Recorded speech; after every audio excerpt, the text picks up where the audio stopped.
Myself had a baby boy early this morning, a very healthy boy. Mother and baby are doing incredibly well.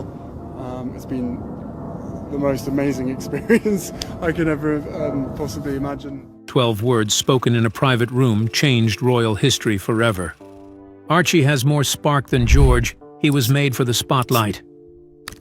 Dropped casually by Meghan Markle at a closed-door Hollywood PR summit in early January, the comment didn't stay private long. The room was full of media strategists and publicists, people who knew exactly what those words meant and who would eventually hear them. Within 72 hours, Buckingham Palace responded. Not with a press conference or statement, but with something far more powerful. They opened the official line of succession website and deleted two names: Archie Harrison, Mountbatten Windsor. Gone. Lilibet Diana, Mountbatten Windsor. Gone.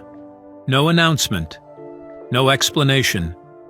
Just silence, and that silence was deafening. But was this erasure really triggered by one offhand comment? Or had the Crown been quietly building a case for years, waiting for the right moment?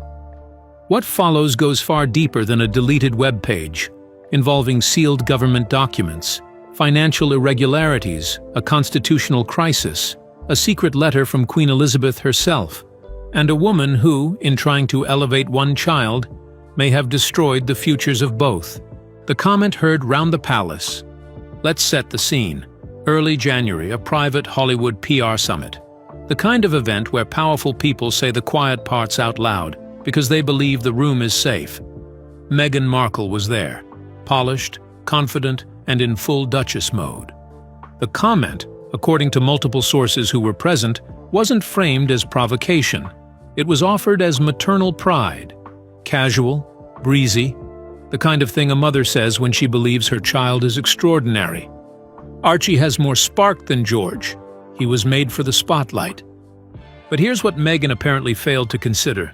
She wasn't talking to friends. She wasn't talking to allies. She was talking to professional media operatives, people trained to recognize when a narrative has been weaponized. And within hours, the quote was circulating in private group chats, whispered through PR networks, and eventually confirmed by insiders speaking to royal correspondents. One senior figure, speaking anonymously, called it a provocation wrapped in vanity. Not because comparing children is inherently wrong, but because of which children were being compared. Prince George is the firstborn son of the Prince of Wales. He is third in line to the British throne. His future is constitutional. His education, his ceremonial appearances, his very public existence, all of it is oriented toward one singular purpose, preparing him to lead a nation. He doesn't get to opt out. He doesn't get a choice. That is the weight he was born into. Archie Harrison, by contrast, is the son of a duke and duchess who publicly walked away from royal life, who moved to California, who signed Netflix deals, who gave tell-all interviews on American television. To compare these two boys, not in affection, but in a veiled hierarchy of worth, wasn't just a faux pas. It was a declaration of war. And Buckingham Palace? They responded in the only language that truly matters inside those walls. They acted. The deletion. The palace sends a message. The official royal website's line of succession is not a casual document. It is the living, breathing record of constitutional continuity. Every name on it carries legal significance. Every removal carries consequences. So when Archie and Lilibet's names quietly vanished from the 6th and 7th slots they had occupied, the royal world took notice immediately. No tweet, no press release, just two absent names, and a palace that refused to explain why. Royal commentators were divided. Some called it a technical update. Others called it exactly what it was: a message, a line drawn, a door closed. But this is where the story gets truly explosive. Because the deletion wasn't impulsive. It wasn't reactive. It was the final step in a years-long constitutional reckoning, one that had been quietly building since before Archie was even born. In mid-2025, a leak to the Parliamentary Office for Constitutional Integrity changed everything. Among documents previously sealed under government privacy protections was a scanned intake form from the Santa Barbara Fertility Center dated the 18th of April, 2019. Think about that date for a moment. Archie was officially born on the 6th of May, 2019, in Portland Hospital, London. The public narrative was clear: a royal baby, born in a royal city, with a royal future. But this form told a different story. The document listed surrogate A under maternal source. It noted donor site, non-relative. And Meghan Markle's name did appear, but not in the column marked biological mother. Instead, she was identified as intended parent. 2 words: intended parent. That single designation, if authentic, upended everything. Because under the Act of Settlement of 1701, the centuries-old law that governs who may stand in the line of succession, the conditions for legitimate royal inheritance are specific and unyielding. Not born in the UK, not born of the body of a royal consort, and under this document's implications, not legally eligible for succession. Now, we want to pause here and ask you something directly. Do you believe the palace had access to this information for years? And if so, why did they wait until now to act? Drop your thoughts in the comments, because this timeline matters enormously. The deal that was struck and broken. Here is where the story becomes a political thriller. As early as 2020, palace insiders confirm Archie's origins had become what one official privately described as a quiet emergency. During the now famous Sandringham Summit, where Harry and Meghan negotiated their withdrawal from royal duties, a specific clause was inserted into their exit protocol. Clause 7, paragraph 3. It read, "The sovereign shall withhold inquiry or scrutiny into matters of lineage and birth in exchange for the voluntary withdrawal of public duties, titles, and official representation." Read that again. Let it sink in. The palace agreed not to investigate Archie's origins, in exchange for Harry and Meghan walking away quietly. It was a truce, a sealed silence, a deal built on mutual discretion, and for a time it held. But then came 2021. Meghan and Harry sat down with Oprah Winfrey, and in front of tens of millions of viewers, they accused the monarchy of racism. They painted the institution as cold, cruel, and exclusionary. They implied that a member of the royal family, never named, had expressed concern about the color of their unborn child's skin. Then came the Netflix documentary in 2022. More accusations, more allegations of institutional cruelty. Then Spare in 2023, where Harry described his father as emotionally distant and his brother as violent. With each revelation, the truce cracked a little more. And then, in late 2025, an audit of sovereign grant expenditures broke the dam entirely. Because what that audit found wasn't just embarrassing, it was potentially criminal. Investigators uncovered a string of suspicious financial transactions routed through a Delaware-based shell company called ArchGenesis LLC. The payments included $95,000 in surrogacy agency fees, $110,000 for legal facilitation contracts, $195,000 in medical payments, $82,000 listed as a live birth disbursement for Candidate 6.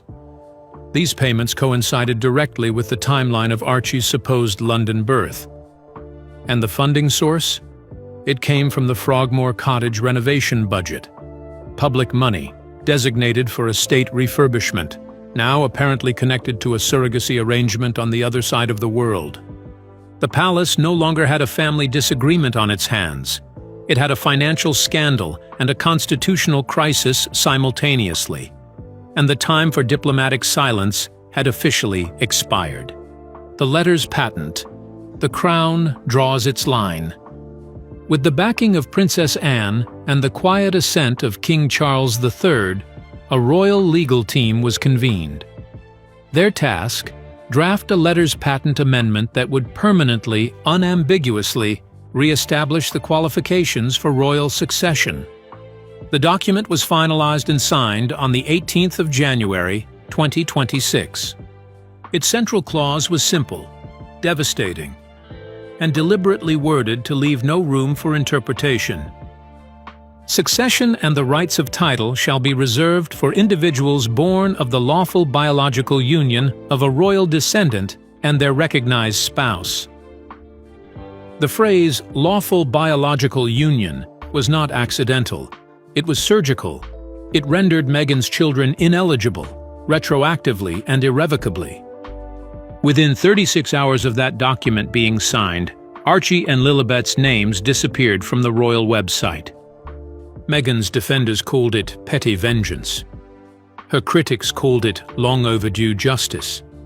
But inside the palace, according to those who were present for the deliberations, only one word was spoken to describe the moment: closure. But let's be clear about something. This wasn't just about Meghan's comment at a Hollywood summit. That comment was the spark that ignited a powder keg that had been building for years. Years of fractures, years of quiet constitutional alarm, years of a palace that had held its tongue and finally decided to speak in the only language it had ever truly understood. Not words, documents. The Queen's sealed letter, the final verdict from beyond. Now we come to the most extraordinary part of this story. And we want you to pay very close attention, because this detail changes everything. Stored quietly in the Royal Archives under Kensington Protocol 14C, a classification for documents sealed during a sovereign's reign and only released under special conditions, was an envelope. Cream-colored, wax seal intact, and on the back, in the late Queen Elizabeth's unmistakable handwriting, 5 words: "To be opened when tested." That condition was triggered on February 29, 2026, as Meghan's campaign to reframe her children as unjustly sidelined royal heirs reached a crescendo of public controversy. The letter inside was a single page, dated October 5, 2022, less than a month before Queen Elizabeth passed.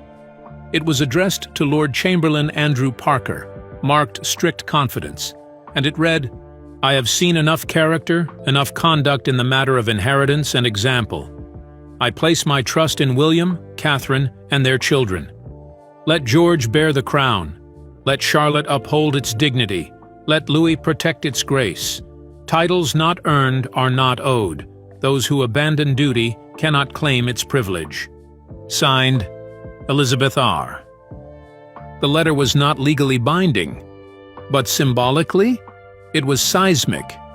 The woman who had been the very definition of royal restraint, who had never publicly criticized Harry, never condemned Meghan, never allowed herself to be drawn into the war of narratives, had left behind her verdict, written in ink, sealed in wax, preserved for exactly this moment. King Charles convened a private council with Princess Anne, Prince Edward, and Prince William. No cameras, no press release. But insiders confirmed what followed. The line had hardened.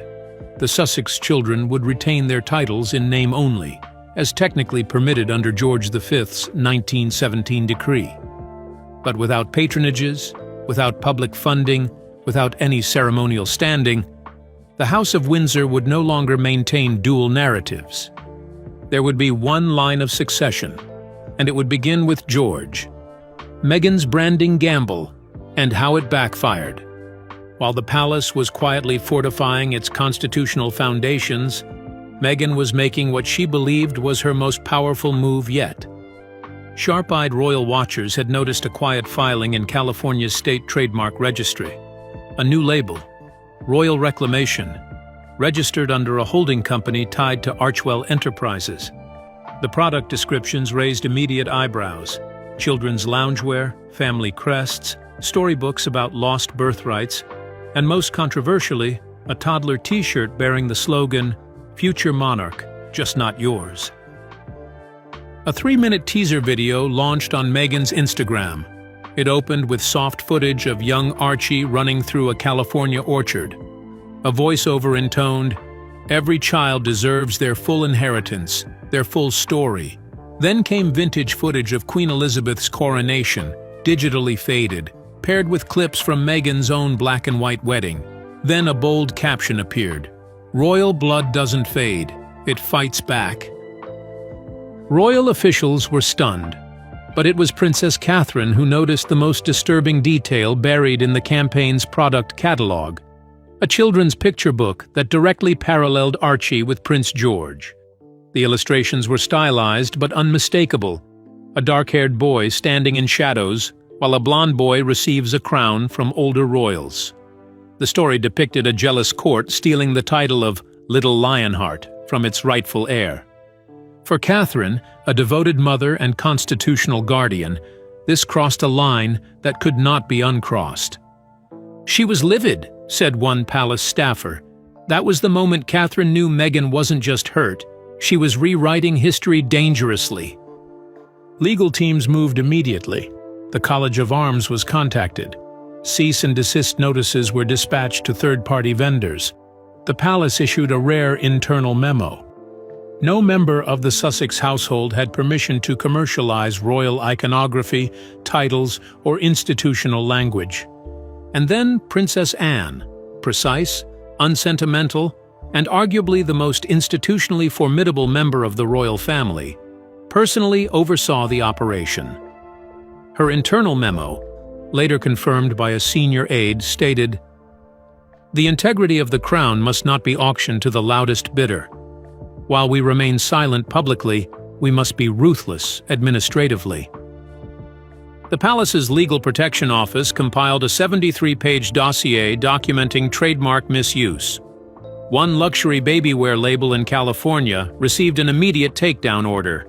The message was unambiguous. The monarchy would not compete in the marketplace of emotion, but it would absolutely enforce the law. Catherine and William respond. The silent power play.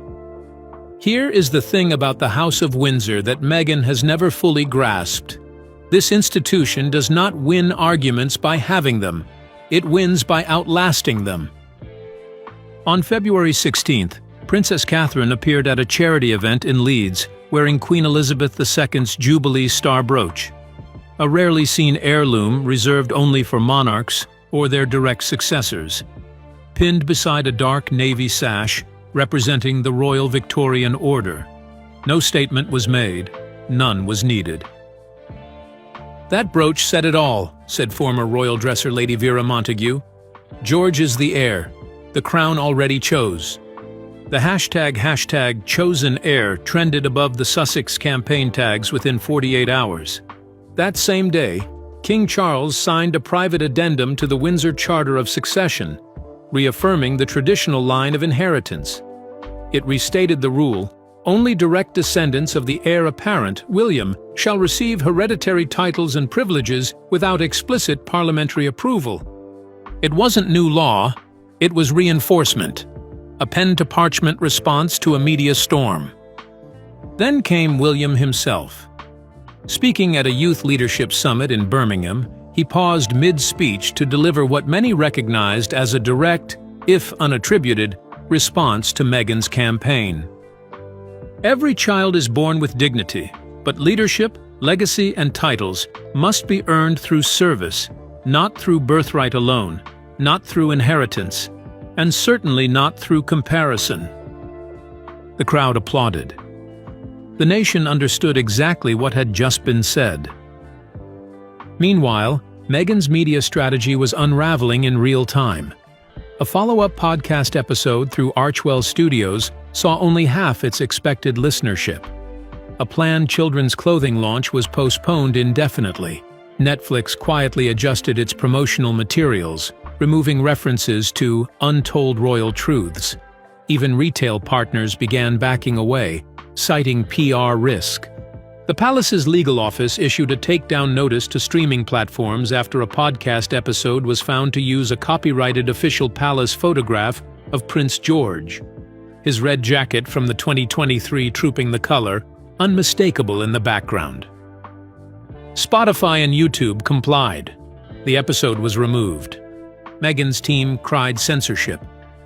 But the public had already made up its mind.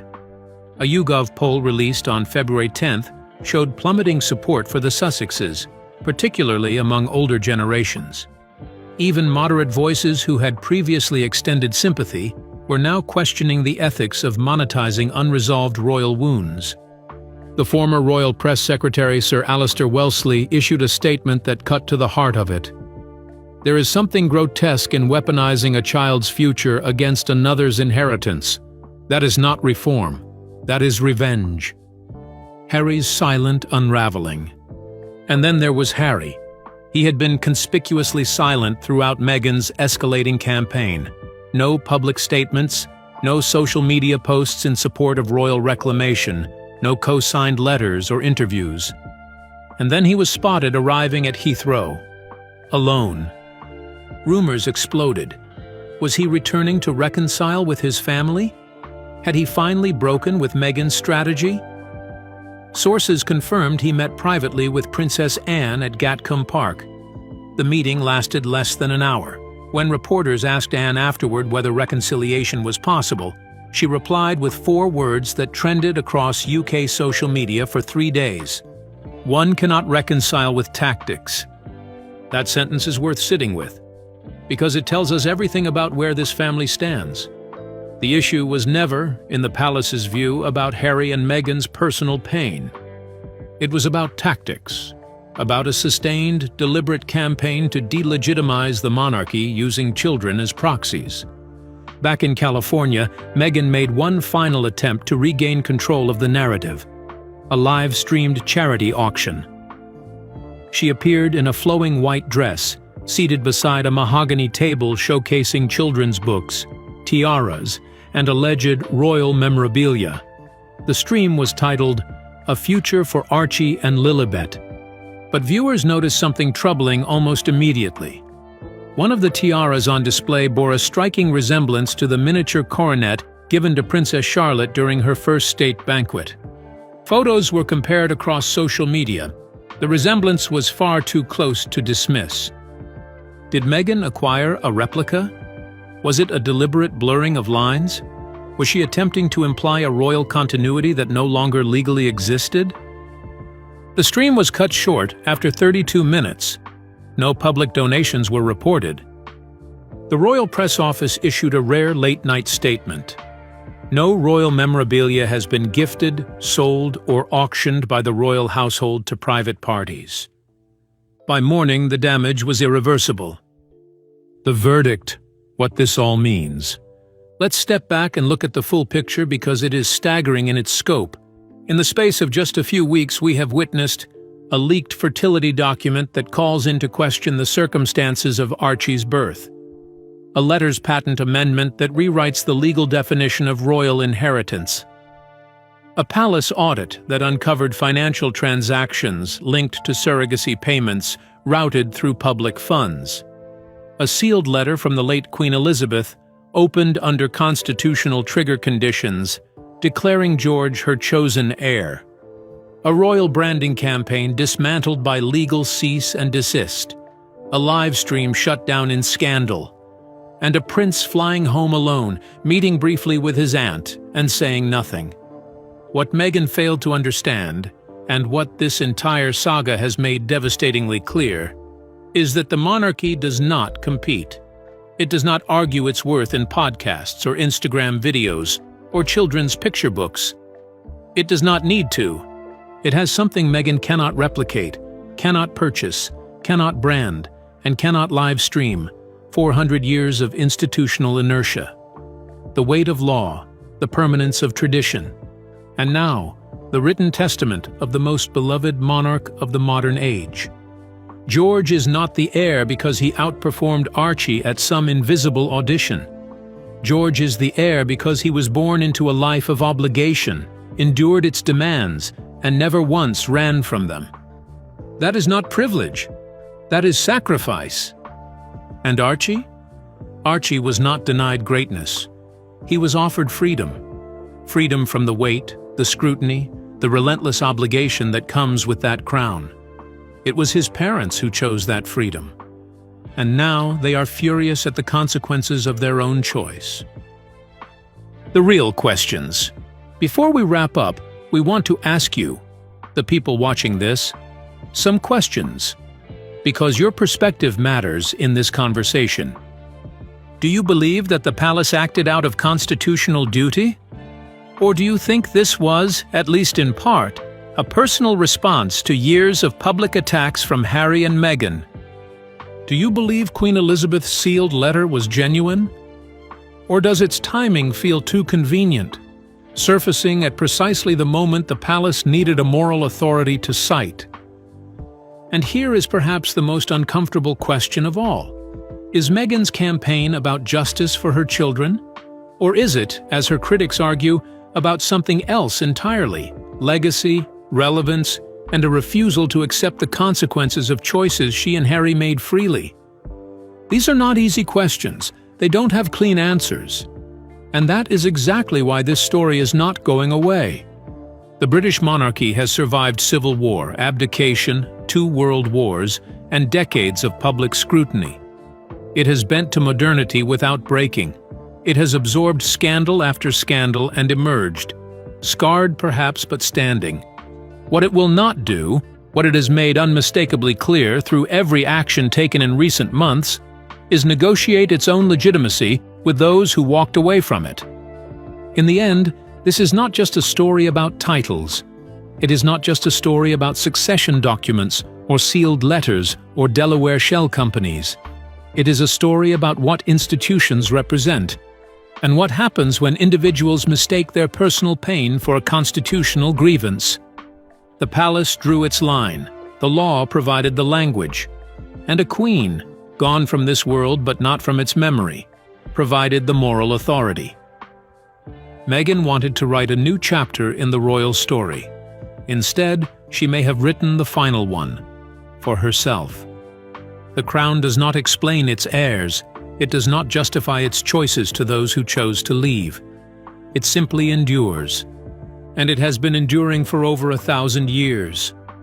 If this story shocked you, if you found yourself asking questions you hadn't considered before, hit that like button and subscribe, because we are just getting started. Share this with anyone who's been following the Sussex saga, and drop in the comments. Do you think the palace was right to act, or did they go too far? The conversation is just beginning.